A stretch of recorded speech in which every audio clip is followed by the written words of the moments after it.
Bismillahirrahmanirrahim. Alhamdulillahi Rabbil Alamin, wassalatu wassalamu ala Sayyidina Muhammedin wa ala nushëm.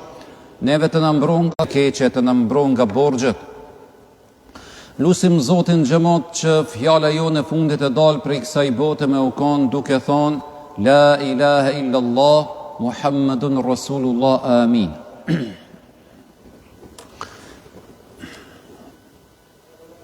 A unë xhamat për që të fort nuk jam, po xhamat e jona alit pak.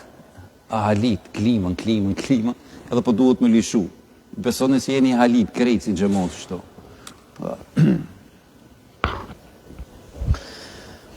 Xhamat, nëse mbani mend para një 2 javësh apo 3 kemi fol për rëndësinë e të pasurit një zemër të mirë, një zemër inteligjente e cila gjithmonë vendos ndryshimin në jetën tonë.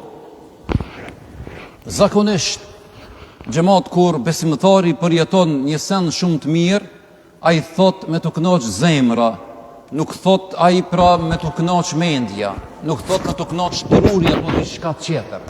Prandaj ka përmend ky dietar që marrim këto shënime, thot kështu: zemra inteligjente është ajo e cila vendos të bën pra ndryshimin. Zemra e bën ndryshimin në jetën tënde, ndërsa truri vetëm e përpunon atë informatë që e merr apo që e ndëgjon a lexon. Po ashtu kemi përmend xhamat se zemra me lidhjen që ka të bëjë me fëmijën dhe me nanën. Tingullin e parë që ndëgjon pra është tingulli i zemrës. Do thot, i ndëgjon të rrahurit e zemrës së nanës. Edhe, si zakonisht në këtë rast, kanë përmend shumë dietarë se nëse nana mirët me gjëra shqetësuese, mirët me probleme, me zanka, me përgojime, këto ndikojnë pra edhe të fëmija me pas pasoja negative edhe pasit linde.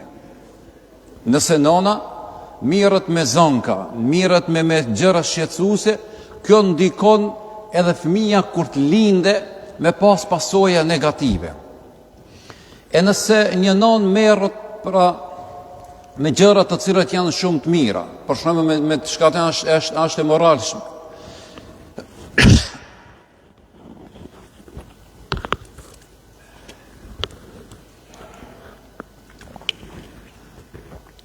nëse ajo mirët për shembull me fjalë të mira, me gjëra që e lumturojnë ata, sigurisht pra ndikon edhe te fëmia,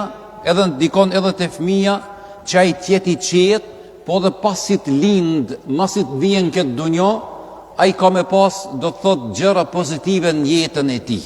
Prandaj jemi të qartë xhamat se një nanë e mirë, e qetë, e cila merret me namaz, me lexim Kur'ani, ndikon që edhe fëmija pasi të rritet me u marrë pra me gjëra pozitive.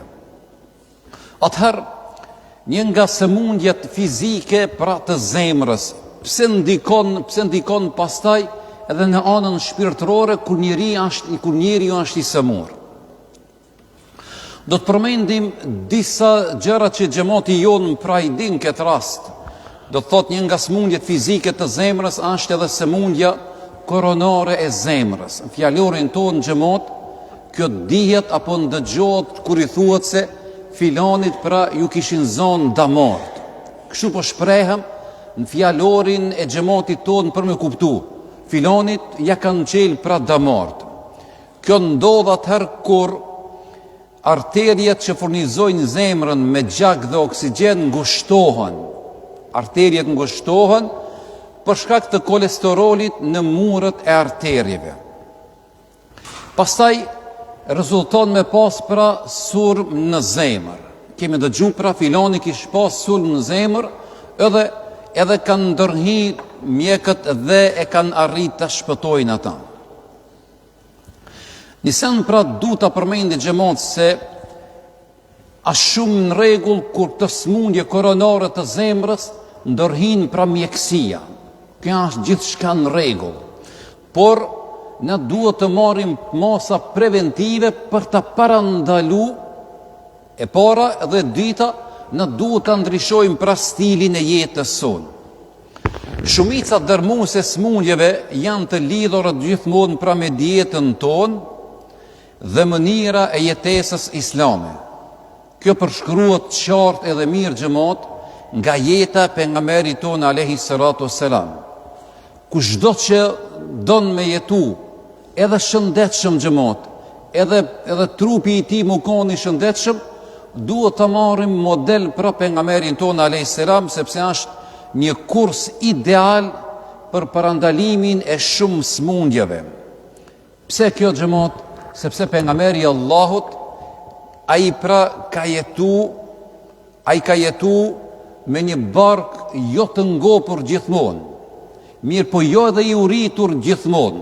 Pejgamberi i Allahut e ka jetu mesatarën. Ati nuk i pëlqente të ngranit e tepërt. Nuk i ka pëlqit të ngranit e tepërt. A ke pa xhamat sa herë për shembull ti e qetrit e mu më ka ndodhur, e kemi të përu edhe thjesht thot kështu, s'po muj me marë frim. Edhe që kjo në ndodhë pra, dhe pastaj vinë ato pasojat, edhe më në fund, po dhe kaderi Zotit. Qysh me kaderi Zotit? Mos me pas mos, kanar hiç mos me pas në haje, më në fund shka u bon, pse ti dirin që këtë dërigje, pse ti e lodhe vetën, pse me kaq smundjet madhe ije, po kaderi Zotit i shkon, jo xhamat. Pejgamberi tonë alayhis salam nuk i pëlqente pra të ngranit tepërt. Thot me një hadith pejgamberi i Allahut, asnjë njeri nuk e mbush një enë më të keqe se sa barku i tij. Mjaftojnë disa kafshata që biri i Ademit, do thot njeriu, të mbaj shpinën drejt, me fjalë qera të mbash trupin gjallë. Pra, nëse duhet të haj më shumë, atëherë duhet të mbush 1/3 e barkut me ushqim. 1/3 e barkut me ushqim. 1/3 tjetë me pije, dhe 1/3 për e lukthit tjetë me ajrë, do thot tjetë për frimarje. Këto regula, neve ne ka përmend pejgamberi jon alayhis salam. Mu këto regula xhamat i ka vërtetu edhe shkenca moderne, edhe mjekësia. 1/3 për bukë, kështu po shprehem thjesht, 1/3 për pije, dhe 1/3 ka thonë pra pejgamberi i Allahut me lënë për frimarje. Atëherë xhamat, është shumë me rëndësi pra na ta ushtrojmë dhe ta modernizojmë kështu pra zakonin ton të ngranit, me pas pra kufizimi i përdorimit të ushqimit rezulton. Kanë përmend këtë rast sociologët, kanë thonë kështu: kush i kufizon veten në përdorimin e ushqimit, thot ka një zemër të butë, një intelekt të fortë, një vete të përullur, dhe i dobëson pra dëshirat. E ngrënia e tepërt sjell të kundërtën në xhamat. Një zemër të ashpër, një intelekt të dobët, një vete jo të përullur, po me një mallësi, edhe kur ai të pron pra jo që i dobëson, po i shton pra epshin e tij. Imam Gazaliu ka një libër shumë të mirë xhamat. Është i përkthyer edhe në gjuhën shqipe Ihya Ulumuddin, ringjallja e fesë islame, ka përmend një thënie të Ibrahim Edhemit ku thot kështu: kushdo që kontrollon barkun e tij, ka nën kontroll fen e tij. Kushdo që kontrollon barkun e tij, ka nën kontroll fen e tij. Dhe kushdo që kontrollon urinë e tij, e ka nën kontroll mirësjelljen e tij. Pastaj ka thonë, mosbindja ndaj Allahut është më afër me atë i cili është më i ngopur. E me barkun plot është më larg bindjes së Zotit. Pra me këtë fjali që e ka përmend ky dietar, e ka përshkruar pra shumë të qartë se çfarë do të thot një njeri i cili e kontrollon pra barkun e vet. E ka nën kontroll pra fejen e tij, ka nën kontroll edhe mirësjelljen e tij.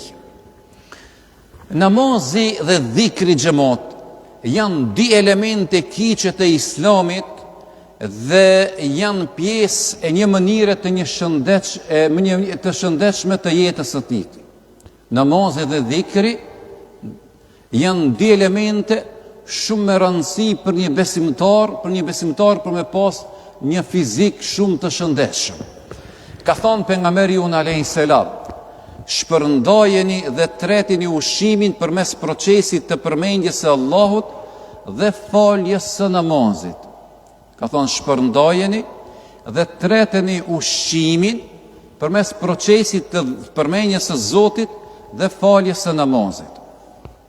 Këtë rast është një urtësi e madhe xhamat se Allahu i ka obligu namazet farze në mënyrë shumë të organizuar, në mënyrë shumë të caktuar.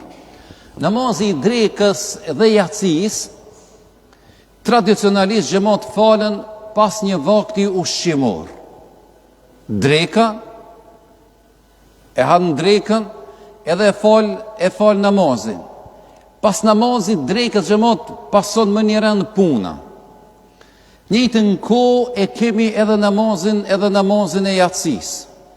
Edhe namazin e jacis, pra falet had buka dhe pastaj e fal edhe namazin e jacis. Pra vjen deri te tretja e ushqimit. Urtësia e kësaj xhamat a shpjegu edhe më të qartë nga pejgamberi jon alayhis salam. Ka thonë kështu: mos shkoni në shtrat me njëherë pas ngrënies. Ke pa disa xhamat para se me ra e merr një copë bukë edhe si ti hinje pasulit para se me ra. A pejgamberi jon alayhis salam ka thonë mos shkoni në shtrat me njëherë pas ngrënies. Edhe ki gjithë natën vërëshlisët, gjithë natën sun banën për atë gjumë, a pejgamberi Allahut ka thonë mos shkoni në shtrat me njëherë pas ngrënies. Kjo pastaj ka thonë do ta ngurtësoj zemrën, shmangni çdo ushtim të vështirë ose ka thonë bane këta mas ngrënies. Shmangni çdo ushtim të vështirë. Pse ka përmend pejgamberi jon alayhis salam se mos më shku në gjumë nëse ha më një rend bukë, edhe ka thonë pejgamberi Allahut shmangni çdo ushtrim të vështirë. Ndalemi për shembull ata që merren me sport. Edhe ata që janë profesionista, atyre pra ekipi nuk ju lejon në çfarë do ai me hongër. Po ka rregulla të ushqimit se çfarë duhet me hongër. Po flas për një sportist që janë profesionist. Edhe ati pra nuk i lejohet me hongër buk, apo që kemi na shqiptarë që kështu me hongër të gatume, edhe drejt me dalë në loj. Çfarë kishte me ndodhë për shembull nëse ai del në loj, edhe ka hongër një gjimspete e ka hongër. Ta mërmenja se ka pasoja ki nuk e tregon talentin e tij, po i ban dam të trupit, po të njëjtën në kohë pra ka damin edhe shpirtëror që mundet me ndodhë tek ai njeri. Një nga arsia xhamat pse zemrat tona rënohen, është se ne nuk tregohemi të kujdesshëm në zgjedhjen e ushqimit të pastër. Ne nuk tregohemi në zgjedhjen e ushqimit të pastër. Në vend që na ta preferojmë për shembull një ushqim të freskët dhe të përzgjedhur mirë në shtëpi që mbarohet, shpesh zgjedhim për shembull ushqimin e shpejtë. Këta e kemi një dukuri negative, sidomos xhamat te fëmijët e tonë. Fëmia jonë pra e blen në masë të madhe e ushqimin e shpejt, fast food, që i thojnë këta anglisht e din të rit. Ushqimi i shpejt, ai ha një pleskavic, e ha një hamburger, e ha një chips, dhe tani kjo ka pasoja xhamat. Ka pasoja në tek fëmia jonë. Ai nuk është i përqendruar, aty për aty në mësim, e ka një ngopje, po i themi në nënthojza. Ka një fizik të dobët, edhe ki pra ka pasoja edhe në mësim, edhe në familje përderisa e kemi atë fëmijë. Kjo është tepëru, sidomos te fëmijët e tonë. Prindërit tanë xhamat tu ja plotësu çdo dëshirë pra fëmijës vet. Tu ja plotësu çdo dëshirë fëmijës vet. Ana kemi pa xhamat në perëndim se fëmia kur të shkojë në shkollë e ka një plastik edhe e merr ushimin prej shtëpie. Ata shka e ka hangër në shtëpi pra me familjen e merr pra edhe e ha te shkolla. Kjo ka nis pak me vonesë na dhe na ndëgjojmë se filan prindi, në këtë rast pra zoja e shtëpisë, ja jap fëmijës në plastik ushimin edhe ai te shkolla që ata e konsumon. Që ata e konsumon në xhamot. Jo me lon fëmijës ai çfarë doje me ble, sepse kjo ndikon pra shumë negativisht edhe në vetë shëndetin e fëmijës. Thotë Allahu në Kur'an e Kerim, wa kulu wa shrabu wa la tusrifu. Ka thonë Allahu në Kur'an e Kerim, hani dhe pini dhe mos e tepëroni. Ka thonë hani dhe pini dhe mos e tepëroni. Të ngrani tepër xhamat, apo të qenerit i uritur shumë, edhe kjo nuk ka bazë pra në fejen tonë. Të dijet janë damshme për organizmin tonë pra si besimtar.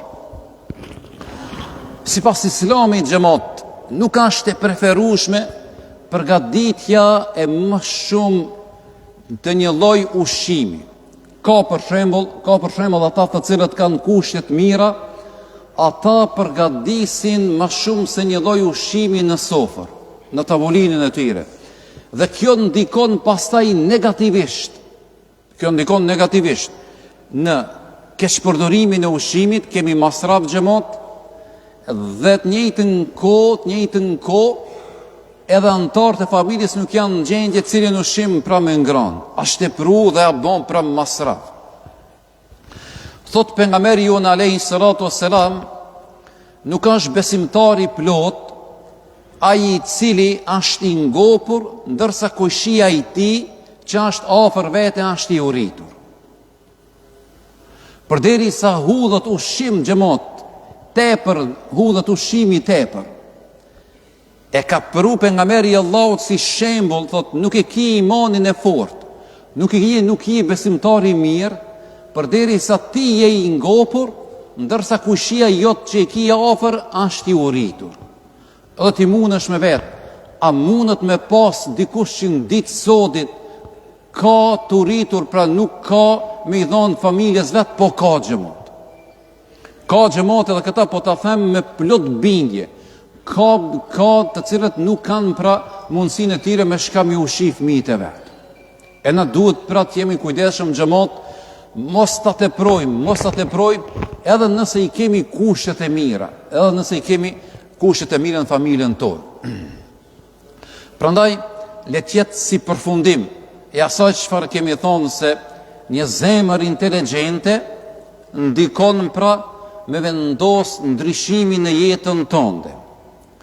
E dyta xhamat, sëmundja fizike e zemrës shkakton pra edhe dëmin shpirtëror tek njeriu. Një fizik i shëndetshëm ndikon që shpirti jot pra shumë të jetë i qetë, mos tregoje egoizëm edhe mendjemallësi. Pika tjetër xhamat, kushdo që kontrollon barkun e tij e ka nën kontroll fejen e tij. Dhe kushdo që kontrollon urinë e tij ka nën kontroll mirësjelljen e tij. Sepse njëri i cili ngopët xhamat është pra më afër shenjave të lakmisë, më afër egoizmit edhe mendjemallësisë.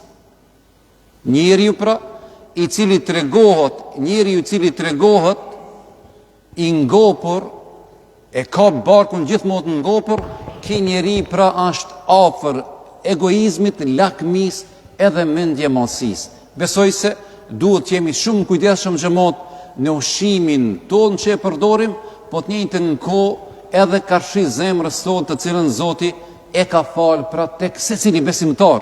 Nuk jam të folë për anën fizike të zemrës tonë, për anën e mbrëmshme që e bartim çdo njeri në jetën tonë, aq sa e ka shkruar për Allahu me jetu. Lusim Allahun e mëndueshëm xhamat që të jemi mesatar pra në konsumimin e ushqimit tonë, po të njëjtën kohë pra me kushtu edhe rëndësi të madhe edhe anës shpirtërore. Kemi një lajmërim xhamat edhe një kërkes